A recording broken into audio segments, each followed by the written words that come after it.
सावधान आगु आसुची गोटे पर गोटे बड़ बात्या। आगुआ सतर्क गले विशेषज्ञ। ओडिशा उपर रही कि विपद। सारा देश में जारी रही मौसुमी वर्षा।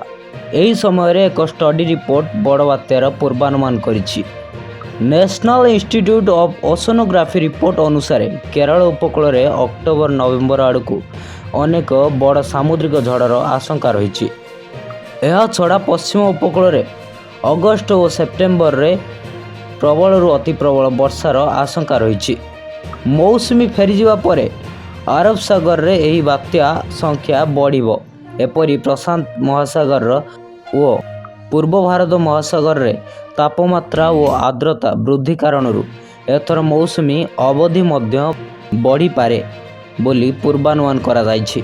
राष्ट्रीय समुद्र विज्ञान संस्थानर पूर्वतन निर्देशक तथा वैज्ञानिक एस प्रसन्न कुमार कहिसंति प्रशांत महासागर रे एलिनो शेष और ललिनो आरंभ जोगु प्रशांत भारत महासागर आर्द्रता बढ़िबाकू जाउछि, जहा फल पश्चिम उपकूल में प्रबल झड़ वर्षा हो पारे।